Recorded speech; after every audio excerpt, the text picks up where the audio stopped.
Assalamualaikum warahmatullahi wabarakatuh. Bismillahirrahmanirrahim. Alhamdulillahi rabbil alamin. Wassalatu wassalamu ala ashrafil anbiya'i wal mursalin, Sayyidina wa maulana Muhammadin sallallahu alaihi wasallam. Allahumma arinal haqqa haqqan warzuqna ittiba'ah, wa arinal batilan batilan warzuqna ijtinabah. Allahumma faqqihna fid din wa 'allimna ta'wilih. Allahumma faqqihna fid din wa 'allimna ta'wilih. Allahumma faqqihna fid din wa 'allimna ta'wilih. Allahumma nawwir qulubana binur hidayatika kama nawwaltal arda binurika syamsika abadan abada. Birahmatika ya arhamar rahimin. Allahumma aftah alaina futuhal arifin, waj'al a'malana khalisatan liwajhikal karim. Rabbi shrah li sadri wa yassir li amri wahlul 'uqdatam min lisani yafqahu qawli. Allahumma salli wa sallim ala sayyidina wa maulana Muhammad.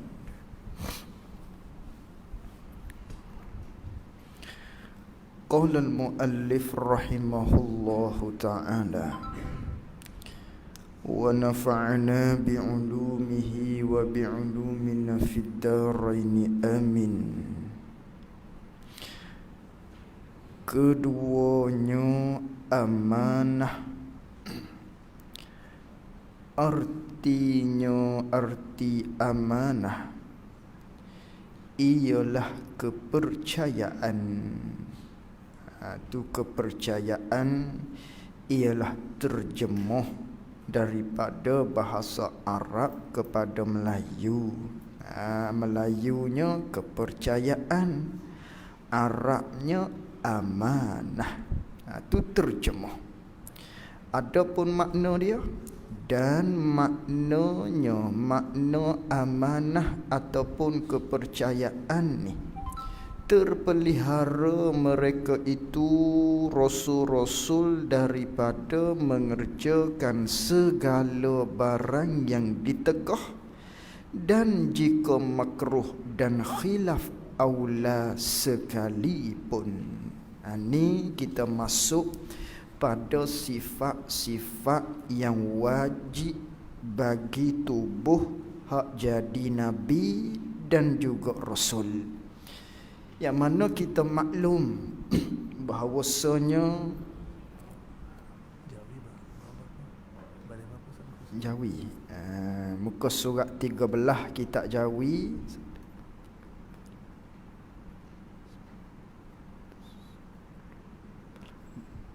baris yang ke-10 daripada atas.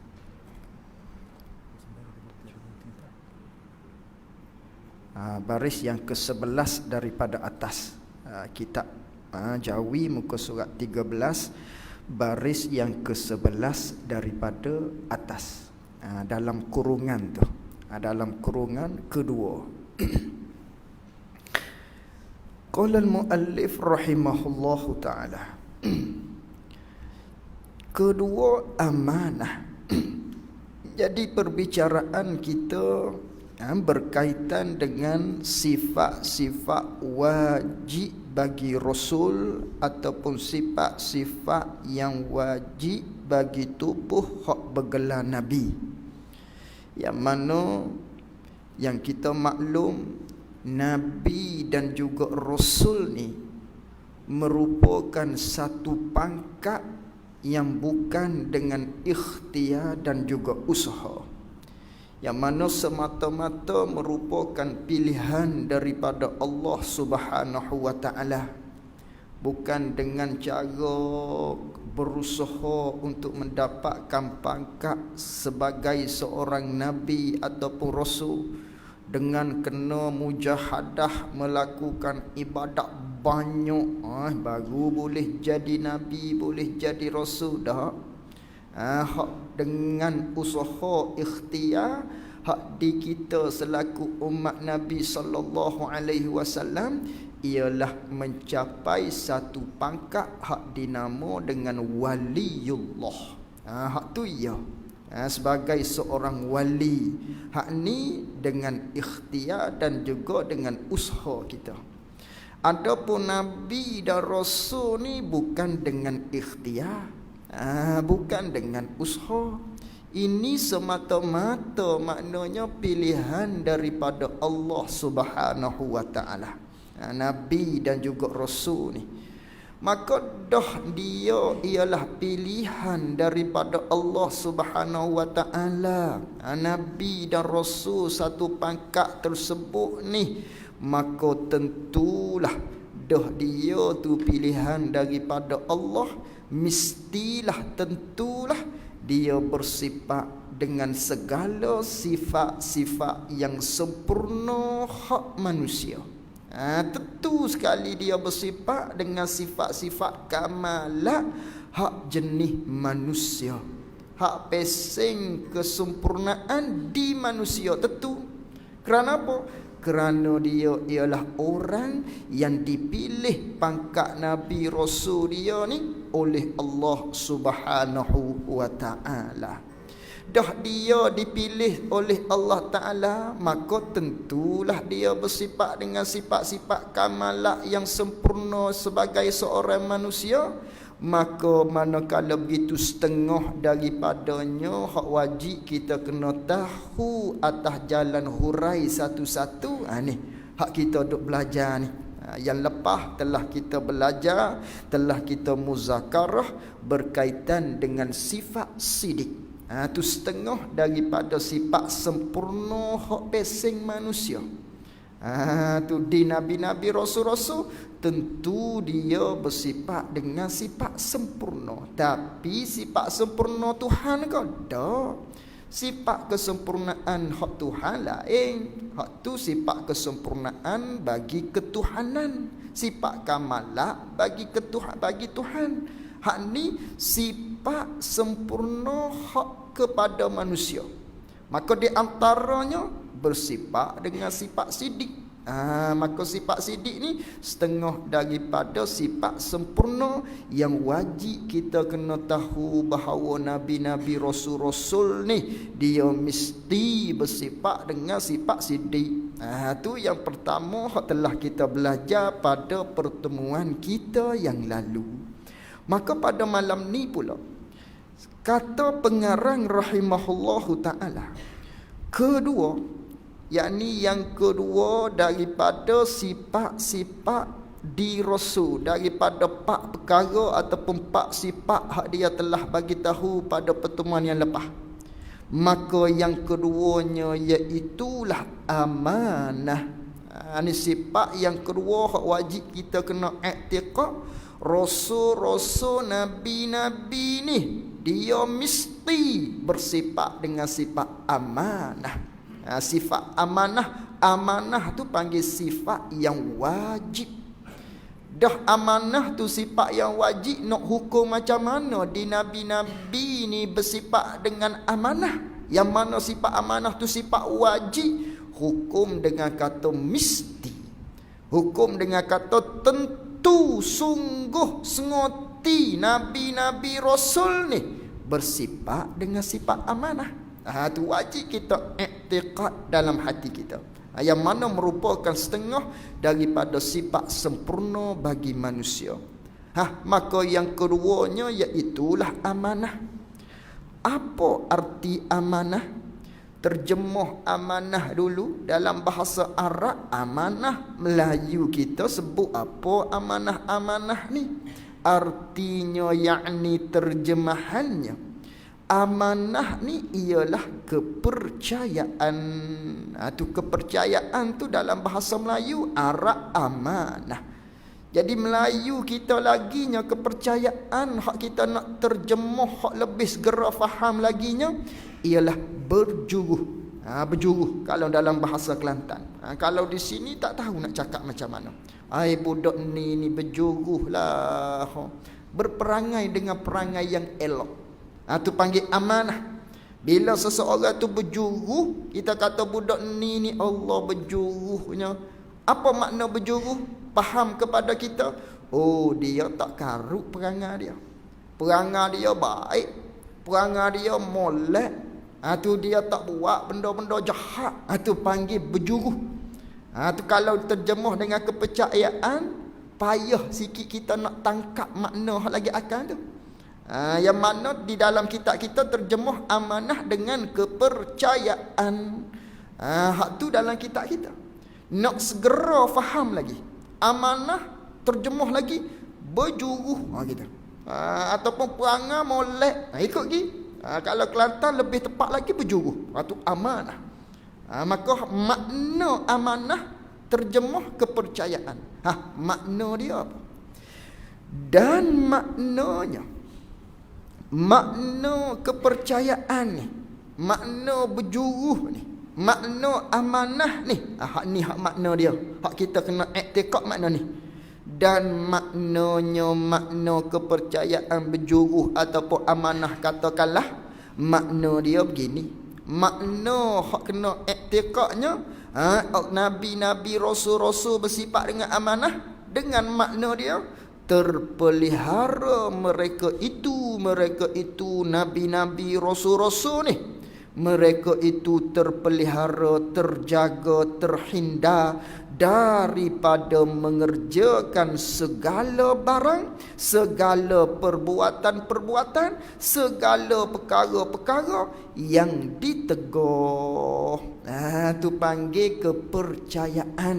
Tu panggil amanah. Apa amanah kepercayaan berjuruh? Dengan maknanya nabi-nabi, rasul-rasul ni tak buat benda-benda yang ditegur. Tak buat perkara-perkara hak dilarang oleh syarak. Tak buat, tak jatuh di mereka tadi, tak berlaku di mereka nabi-nabi tubuh hak jadi nabi rasul ni, buat benda-benda hak dilarang oleh Allah Subhanahu wa taala, tak buat sama sekali. Maka tak buat benda haram, tak buat benda ditegur ni, gayahnya. Dan jika makruh dan khilaful aula sekalipun tak buat juga. Hak ditegur dengan tegahan haram sama telah dah. Maknanya tak buat benda haram, hak ditegur. Hak tegah dengan jalan kenda sekalipun tak buat juga. Mana? Tegahan hak dengan jalan kenda, iaitulah makruh. Kenda laginya khilaful aula. Yang mana bila kita belajar dalam hukum taklif, kita belajar dalam bab usul fiqh, ilmu usul fiqh, hukum syarak ada 5. Hukum taklif ada 5. Hukum Allah ada 5. Mana? Wajib, sunat, haram, makruh, harus. Tu panggil hukum Allah. Tak boleh lepaslah kita daripada 5 ni. Ada kalanya perbuatan gerak-geri kita tadi tu, ada kalanya wajib. Ada kala gerak-geri kita tadi tu sunat. Ada kala gerak-geri kita tu boleh jadi pada tangga haram, boleh jadi pada tangga makruh, boleh jadi pada tangga harus. 5 ni tak lepas di diri tiap-tiap manusia. Tak lepas. 5 hukum ni duk berjalan di dia. Ada kalanya salah satu daripada 5 yang tersebut. Maka wajib sunat suruhan Allah, pada pihak suruhan Allah, wajib dan sunat. Ada pihak tegahan Allah Ta'ala, iaitu haram dan makruh. Dua-dua ni benda ditegah. Cuma beza benda ditegah haram dengan makruh ni. Haram tegahan daripada Allah atas jalan yang ketat, talaban jaziman, atas jalan hak ketat. Maknanya kalau buat dapat dosa. Tu panggil ketat. Maknanya kena tinggal dia. Tu haram. Ada pun makruh, perintah daripada Allah supaya kita tinggal juga. Tegahan daripada Allah supaya kita tinggal juga. Tapi tegahan dia tu tidak ketat. Dengan makna kena. Dengan bahawa kalau buat pun tak berdosa. Kalau buat kerana tegahan ni ialah tegahan yang tidak ketat. Lalu tu di nabi-nabi tubuh hak bergelar rasul ni benda haram, benda hak ditegah. Maknanya benda haram dengan bahawa benda ni tegahan daripada Allah atas jalan ketat, jangan buat, sama telah dah tak buat. Nabi-nabi rasul-rasul ni terpelihara mereka daripada perkara-perkara yang haram. Apatah lagi hak makruh pun tak buat juga. Yang mana makruh tadi tegahan daripada Allah, yang mana tak ketat. Di kita ada buat benda makruh, nabi-nabi rasul-rasul tak buat benda makruh. Hatta khilaful aula sekalipun. Khilaful aula ni maknanya yang terlebih utama. Itu panggil khilaful aula. Khilaful aula ni ialah satu hukum yang maknanya diistilahkan oleh ulama-ulama kemudian.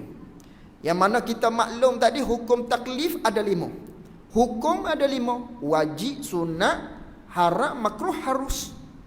Jadi hak kata 5 ni maknanya berlaku di ulama hak dulu. Ada pun hak kedian sikit dia tambah. Dia tambah wajib, sunat, haram, makruh, ada celah-celah lagi nama dia. Satu nama hak namanya khilaful aula. Yang mana khilaful aula ni maksud dia terlebih utama, menyalahi yang utama. Yang utamanya jangan macam ni. Bila-bila kita buat, panggil benda tu khilaful aula. Yang mana pangkatnya bawah pada makruh, atas sikit daripada harus. Tu dia duk celah-celah antara makruh dengan harus. Tengah-tengah namanya khilaful aula. Hak khilaful aula pun Nabi tak buat juga. Bukan setakat hak khilaful aula, hak harus pun Nabi tak melakukan. Tak berlaku di tubuh-tubuh, tak terjadi di tubuh hak bergelar Nabi Rasul benda haram satu. Tak berlaku di tubuh hak jadi Nabi Rasul ni benda makruh, tak berlaku. Takkan buat. Terpelihara mereka daripada buat benda makruh. Benda khilaful aula pun tak buat juga. Hatta benda harus sekalipun di nabi-nabi tak berlaku. Di nabi-nabi rasul-rasul ni, di perbuatan dia, tiap-tiap gerak geri dia hanya berlaku wajib sunat, wajib sunat, wajib sunat, wajib sunat, wajib sunat. Tu di nabi-nabi rasul-rasul. Duk bergilir antara wajib ada kalanya sunat. Tu je di nabi-nabi rasul-rasul. Hak lain daripada tu haram, makruh, khilaf aula, harus. Hak ni tak berlaku di nabi-nabi rasul-rasul alaihi wassalatu wassalam. Tidur nabi, tidur rasul, ibadah jadi sunat. Di kita ada kalanya kalau tak pandai jadi harus, sia-sia. Maknanya tak dapat pahala, tak dapat dosa, harus saja. Itu di kita. Adapun di nabi-nabi rasul-rasul tak terjadi di dia hak harus ni. Tidur pun ibadah, jadi ibadat kepada Allah Subhanahu wa taala. Maka wajib kita kena beriman. Wajib kita kena yakin. Wajib kita kena ikat kemah-kemah, berpegang dalam hati kita. Nabi-nabi ni bersifat, rasul-rasul ni bersifat dengan sifat amanah. Apa sifat amanah? Mereka terpelihara, mereka terjaga daripada buat perkara-perkara yang ditegah oleh Allah satu, yang makruh, yang khilaful aula, bahkan yang haruh pun di nabi-nabi tak buat. Di nabi-nabi tak buat. Ni hak haram Nabi tak buat. Hak makruh pun Nabi rasul-rasul ni tak buat. Tiba-tiba Tidakkah kita bila kita mengaji dalam hadis, antaranya maknanya hukum berkaitan dengan buang air sambil berdiri. Buang air sambil berdiri ni hukumnya makruh. Tu hak di kita. Maka Nabi sallallahu alaihi wasallam kata Sayyidatuna Aisyah radhiyallahu anha, "Man haddatsakum anna Rasulullah sallallahu alaihi wasallam bala qa'iman." Siapa-siapa, kata Sayyidatuna Aisyah, yang mana mereka kata bahawa Rasulullah ni dia tu buang air sambil berdiri. Siapa-siapa kata begini, fala tusaddiquhu ma kana yabulu illa jalisa. Jangan kamu percaya, kata Sayyidatuna Aisyah. Siapa-siapa kata Nabi Rasul ni, Nabi sallallahu alaihi wasallam Rasulullah ni, yang mana Rasulullah kecil sambil berdiri, maka jangan percaya. Katanya Sayyidatuna Aisyah, adalah Rasulullah, kata Sayyidatuna Aisyah isteri dia, tidak pernah kencing melainkan hal keadaannya Nabi tu duduk. Itu kelakuan Rasulullah sallallahu alaihi wasallam. Begitu juga Nabi darang, naha Rasulullah ayyabula ar-rajulu qa'iman, bahwasanya Rasulullah larang seseorang itu kencing sambil berdiri.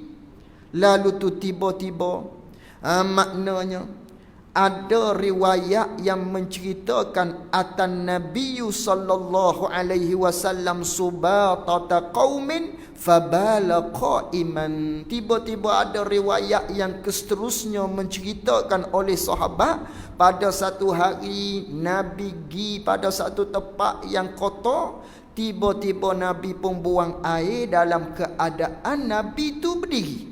Hal keadaan Nabi tu berdiri. Lalu tu sahabat tu kata, aku diperintahkan oleh Nabi sallallahu alaihi wasallam untuk ambil satu air, lalu tu aku bawakan air pada Nabi dan Nabi pun berwuduk dengan air tersebut.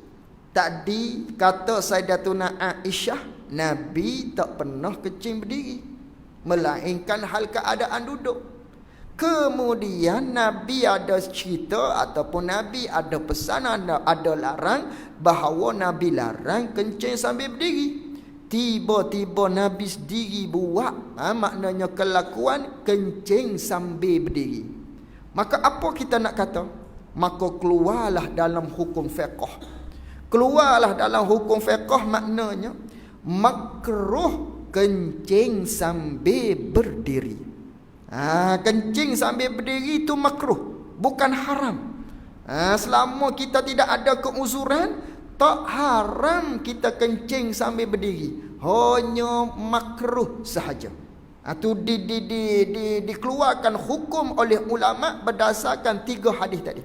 Kerana apa kata makruh? Kerana larangan yang pertama oleh Sayyidatuna Aisyah, yang mana Sayyidatuna Aisyah mengatakan Nabi tak pernah kencing berdiri ni, ini ialah hal keadaan di dalam rumah. Yang mana Sayyidatuna Aisyah hanya tahu kelakuan dalam rumah. Luar daripada rumah, Sayyidatuna Aisyah tak turut sekali selalu bersama-sama dengan Rasulullah di mana-mana Nabi keluar, nak kan? Sayyidatuna Aisyah tak bersama-sama. Ada kala dengan sahabat-sahabat yang lain. Sewaktu dengan sahabat-sahabat yang lain tu, Sayyidatuna Aisyah tak tahu tu. Tu ulama jawab. Yang kedua, Nabi larang kencing sambil berdiri, riwayat hadis tadi. Hak ni kata ulama, larang di sini bukan larang haram, larang tegah atas jalan makruh. Kerana apa? Tegah atas jalan makruh? Kerana ada riwayat yang mengatakan Nabi kencing sambil berdiri tadi. Maka ulama himpun bagi ketiga-tiga hadis tadi makruh kencing sambil berdiri. Keluar hukum tadi. Keluarlah hukum makruh kencing sambil berdiri. Hak ni di lelaki ni, sekiranya tak memercik air najis kencing tadi pada betih kita, kalau tak memercik, hak ni makruh. duduk dalam tangga makruh, dibenci oleh syarak maknanya. Maka kalaulah memercik, hak ni haram. Haram seseorang tadi kencing sambil berdiri sekiranya memercik. Tapi sebaliknya kalau tak memercik, hak ni makruh. Dibenci oleh Allah, dibenci oleh Rasul, dibenci oleh syarak. Adapun di perempuan tak nampak jalan ni kalau kencing sambil berdiri ni, tentu akan berlumur ni. Di perempuan payah nak buat ni. Hak ni hak kencing sambil berdiri. Melainkan kalau tak botol dan sebagainya ikut gi. Asal jangan berlumur. Kalau di lelaki ada jalan. Maknanya makruh kencing sambil berdiri tadi. Jadi kencing sambil berdiri ni hukum makruh. Tiba-tiba Nabi SAW buat tadi. Yang mana asas hak kita duk belajar ni, wajib kita iktikad, asas akidah, usulul akidah, nabi-nabi, rasul-rasul terpelihara daripada perkara-perkara yang haram satu dan yang makruh. Ni kencing sambil berdiri. Ada riwayat Nabi kencing sambil berdiri. Hak ni bagaimana? Maka hak ni, hak kencing sambil berdiri di Nabi, di Rasulullah sallallahu alaihi wasallam ni bukan makruh di tubuh jasad Nabi sallallahu alaihi wasallam, tak dihukumkan makruh. Kerana apa tak dihukumkan dengan makruh? Kerana terjadi ni Nabi ni ialah hukum. Terjadi di Nabi kencing sambil berdiri ni ialah hukum agama. Kerana Nabi nak menceritakan hukum, Nabi nak menyampaikan hukum. Yang sebelum ni maknanya Nabi ada larang. Sayyidatuna Aisyah ada cerita Nabi tak pernah kencing sambil berdiri, melainkan hanya duduk sahaja. Maka ketika itu sahabat-sahabat maknanya duduk berbincang ataupun duduk kecup di mulut-mulut mereka, duduk saling berkata di antara mereka, jangan kencing sambil berdiri, haram, tak boleh, tak boleh, tak boleh. Tiba-tiba didapatinya bersalahan. Tiba-tiba maknanya ada terkadang itu dilihat oleh sahabat tadi, sebagaimana riwayat tadi, melihat Nabi kencing sambil berdiri, nak menceritakan hukum bahawasanya kencing sambil berdiri ni bukan haram. Lepas tu hak larang-larang tadi tu larangan tegahan yang makruh. Larangan tegahan yang makruh. Dalil tak haram kerana Nabi sendiri yang melakukannya. Sebab itulah maknanya berlaku di Nabi bukan perkara makruh, tetapi ianya wajib kerana Nabi nak tabligh, Nabi nak menyampaikan hukum kepada ummah. Hak makruh tu di kita selaku umat Nabi sallallahu alaihi wasallam. Begitu juga berkaitan dengan hukum minum sambil berdiri, sama juga. Minum sambil berdiri ni maknanya Nabi sallallahu alaihi wasallam bersabda, la yashrabanna ahadum minkum qa'iman faman nasiya falyastaqi. Nabi sallallahu alaihi wasallam bersabda, janganlah ada di antara kamu minum sambil berdiri. Lalu tu siapa-siapa, kata Rasulullah, faman nasiya, siapa-siapa yang melakukan minum sambil berdiri tadi hal keadaan dia lupa, falyastaqi, maka hendaklah dia kuik balik. Maknanya memuntahkan balik, maknanya wak keluar balik, duduk baru makan, baru minum. Itu kata Nabi sallallahu alaihi wasallam. Nabi larang maknanya minum makan sambil berdiri. Lalu tu tiba-tiba satu kalinya saqaitu Rasulullah sallallahu alaihi wasallam min zamzama fasharaba wa huwa qaimun. Aku pernah, kata sahabat, aku pernah menghidangkan kepada Rasulullah, beri pada Nabi sallallahu alaihi wasallam daripada air Zamzam, maka tiba-tiba Nabi minum hal keadaan berdiri. Tadi Nabi larang, hak ni Nabi tunjuk dengan perbuatan pula. Nabi pernah minum sambil berdiri, kata sahabat. Maka sama hukum keluarnya dalam fiqh sana, makruh minum sambil berdiri. Kata setengah, khilaful aula, minum sambil berdiri. Hak hukum yang seterusnya tadi, khilaful aula. Maka diminum sambil berdiri ni keluar dua hukum kata ulama. Faham daripada himpunan hadis tadi. Perhimpunan daripada dua riwayat tadi. Faham daripada sini makruh minum sambil berdiri. Bukan larangan daripada Nabi tadi haram. Kerana Nabi buat perkara tersebut. Maka makruh. Ataupun setengah ulama kata tadi khilaful aula. Minum sambil berdiri ni menyalahi yang terlebih utama. Hak terlebih utama, hak baik, hak moleknya, jangan minum sambil berdiri. Kena duduk. Hak tu terlebih baik. Kalau minum sambil berdiri khilaful aula ataupun makruh. Maka di Nabi maknanya buat benda makruh.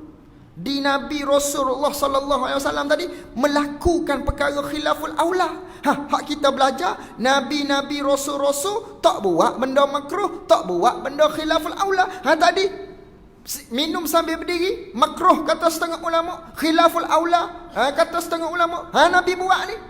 Lalu tu Nabi buat benda ni makruh khilaful aula tadi adalah litashri', nak mengajar. Maka tidak di Nabi khilaful aula, tidak di Nabi benda makruh. Itu ialah benda wajib kerana Nabi nak tabligh, Nabi nak menyampaikan kepada umat sallallahu alaihi wasallam. Tu Nabi terpelihara, dijaga tak buat benda-benda haram. Sama telah dah. Apatah maknanya hak makruh khilaful aula pun Nabi sallallahu alaihi wasallam ataupun umumnya nabi-nabi rasul-rasul, tiap-tiap rasul, tiap-tiap nabi tidak melakukan perkara-perkara yang tersebut. Berlaku juga adalah litashri', hukum bukan makruh, hukum bukan khilaful aula, bahkan wajib di Nabi kerana nak menyampaikan hukum kepada umatnya yang tersebut. Begitu juga hak kita maklum. Satu lagi berkaitan dengan bab wuduk pun sama juga. Berkaitan dengan bab wuduk sama. Mana berkaitan dengan bab wuduk? Ada kala Nabi mengambil wuduk 3 kali. Ada kala Nabi mengambil wuduk sekali basuhannya. Ada kala Nabi mengambil wuduk hal keadaan basuhnya 2 kali. Sekali basuhan, 2 kali basuhan. Ini kita maklum makruh. Hak sunat 3 kali. Tiba-tiba menyakapkan, menghakkan dengan sekali ataupun 2 kali, hak ni makruh. Nabi ada buat perbuatan tadi. Ini nak menceritakan buat tadi tu nak ajar hukum. Maka di Nabi perbuatan Rasulullah pada basuh sekali ataupun 2 kali bukan makruh, tetapi wajib kerana nak mentashri', kerana nak ajar, nak tabligh, nak menyampaikan hukum kepada umat Nabi sallallahu alaihi wasallam. Itu berkaitan dengan perkara makruh khilaful aula. Di nabi-nabi tidak melakukan, di rasul-rasul terpelihara daripada perkara tersebut. Hak tu makruh haram, makruh dengan khilaful aula serta harus tak berlaku. Apatah lagi hak haram, hak ditegah oleh Allah Subhanahu wa taala. Apatah lagi nabi-nabi rasul-rasul ni terpelihara daripada melakukan perkara-perkara yang haram. Lalu tu bagaimana kita nak kata dengan cerita ataupun kisah yang berlaku kepada Nabi Adam alaihi salam, yang mana kita maklum Nabi Adam alaihi salam telah melakukan satu peristiwa yang mana Nabi Adam dan juga Hawa memakan satu makanan, satu buah daripada pokok yang bernama khuldi. Makan buah khuldi, hak kita maklum. Lalu tu bagaimana dengan peristiwa ni? Sirah cerita ni yang mana diceritakan di dalam Al-Quran. Nabi Adam alaihi salam telah maknanya segera faham kepada kita dengan cara mudah-mudahnya melanggar perintah daripada Allah. Mana? Makan buah khuldi. Yang mana Nabi Allah Subhanahu wa taala melarang Nabi Adam alaihi salam untuk memakan buah khuldi tersebut. Yang mana sebagaimana kita maklum, wala taqraba hazihi syajarah fatakuna minaz zalimin, dalam surah Al-Baqarah yang kita baca. Jangan sesekali kamu, hei Adam, mendekati akan ini pokok, kata Allah. Jikalau kamu mendekatinya, kamu telah menzalimkan diri kamu. Jangan dekati. Allah larang dekati dengan ini pokok, iaitulah pokok khuldi.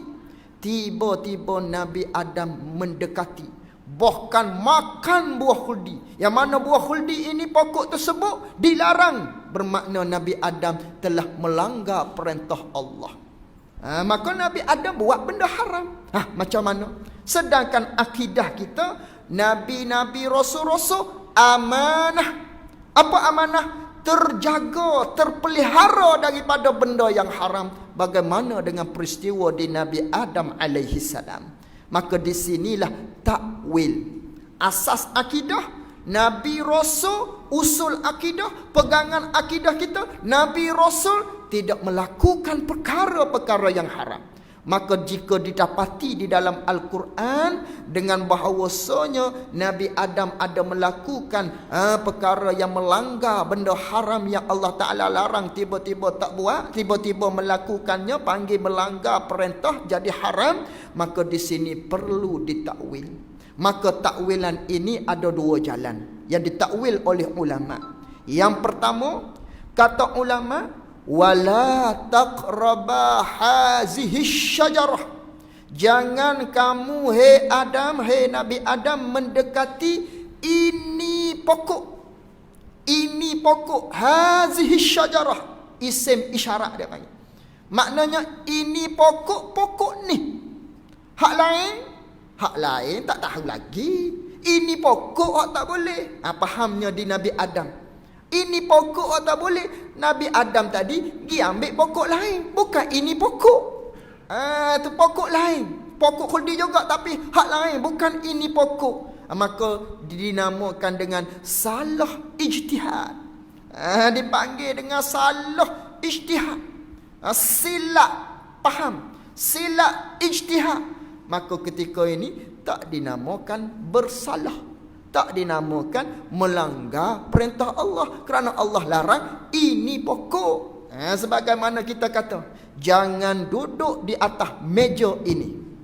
Jangan sesekali ada yang sentuh meja ini. Meja lain tak boleh.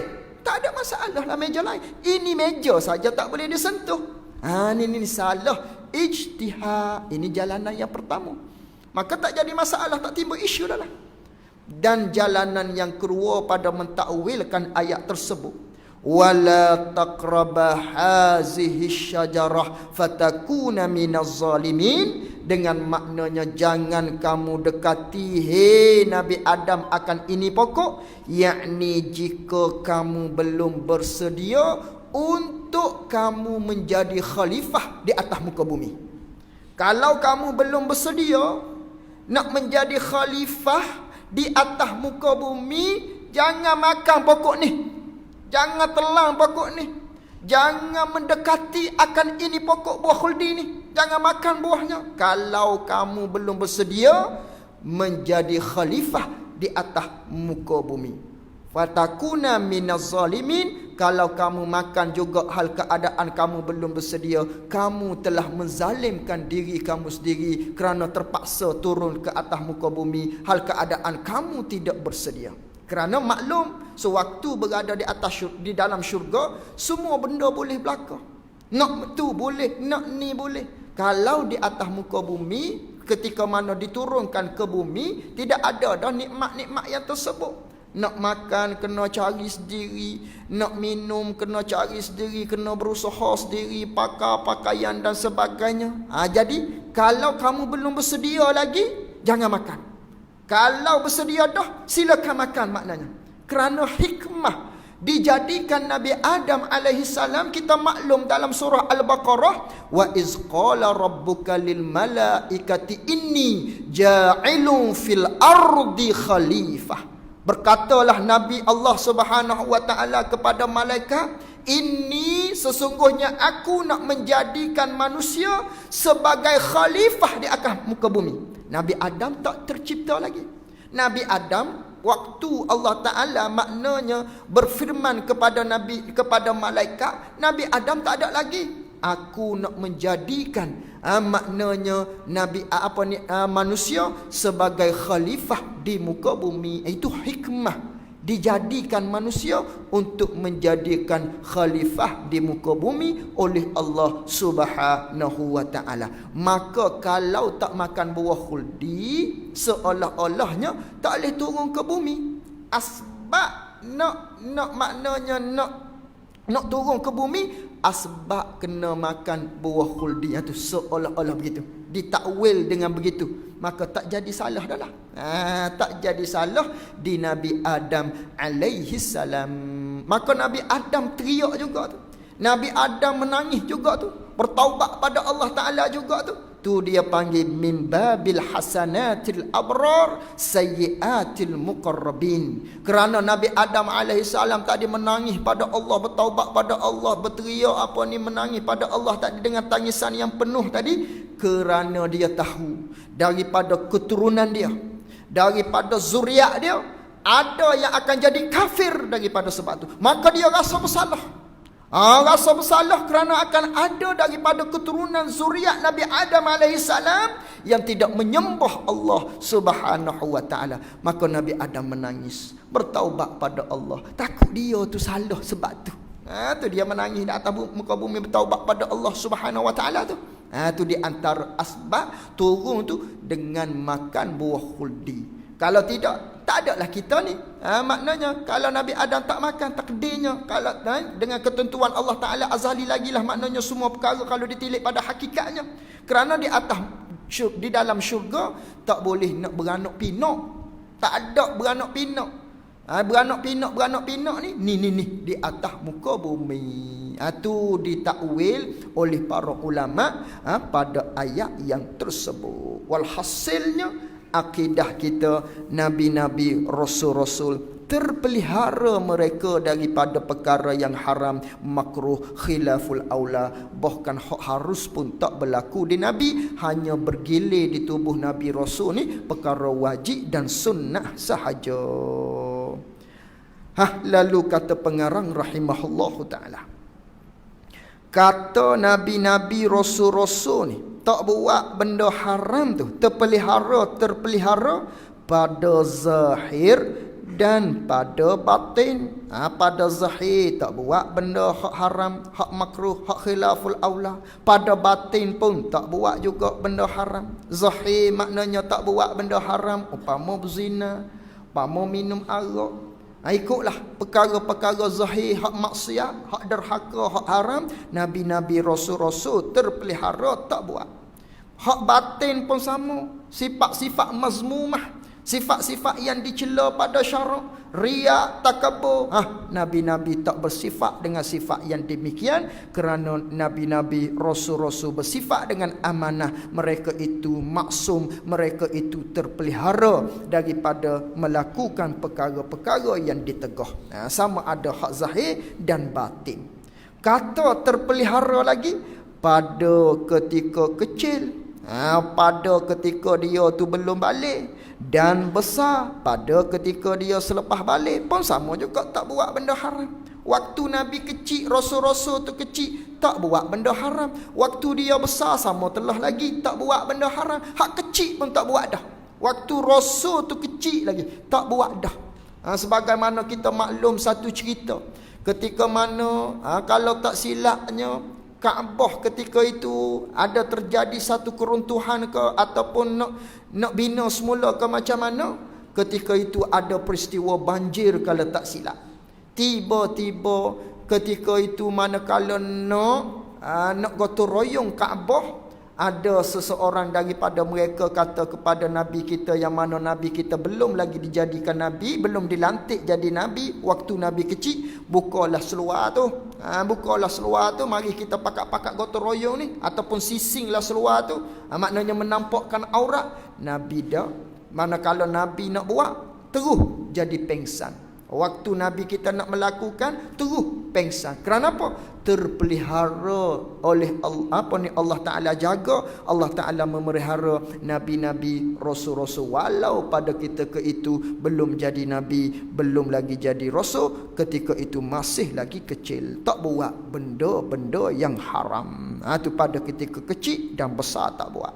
Dan pada dahulu daripada jadi Nabi tak buat. Sebelum dilantik jadi Nabi tak. Dan kemudian daripada jadi Nabi tak melakukan perkara yang ditegah oleh Allah Subhanahu wa ta'ala. Itu panggil sifat amanah. Wajib kita i'tiqad. Dan mustahil lawan bagi sifat amanah. Dan mustahil hak lawan bagi sifat amanah, iaitulah khianah. Khianat ni panggil sifat mustahil. Maka dah khianat ni sifat mustahil, iaitulah khianat ni sifat mustahil dengan maknanya buat perkara-perkara yang ditegah. Maka ketika itu kita kena i'tiqad dengan kata tentu tidak Nabi-Nabi, Rasul-Rasul ni bersifat dengan khianah. Yang mana khianat ni sifat mustahil. Dengan maknanya Nabi-Nabi, Rasul-Rasul buat perkara-perkara yang dilarang, mustahil, tentu tidak sama sekali. Itu hak lawan bagi amanah. Mana dalil Nabi-Nabi ni, Rasul-Rasul bersifat dengan amanah, dia tu tidak khianat? Dan dalil, yakni dalil pada akal, dalil hak kita fikir dengan akal, yang menunjukkan mereka itu bersifat dengan amanah.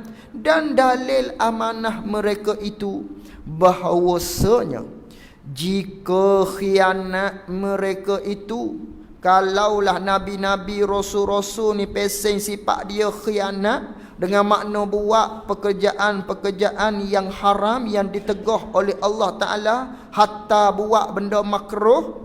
Kalau begitulah, nascaya adalah kita selaku umat dia ni disuruhkan kita dengan khianat jugalah. Kalau Nabi Rasul tu jenis khianat, buat benda haram, dia tu buat benda makruh, maka kita disuruh buat benda haram, benda makruh lah. Dia automatik jadi macam tu.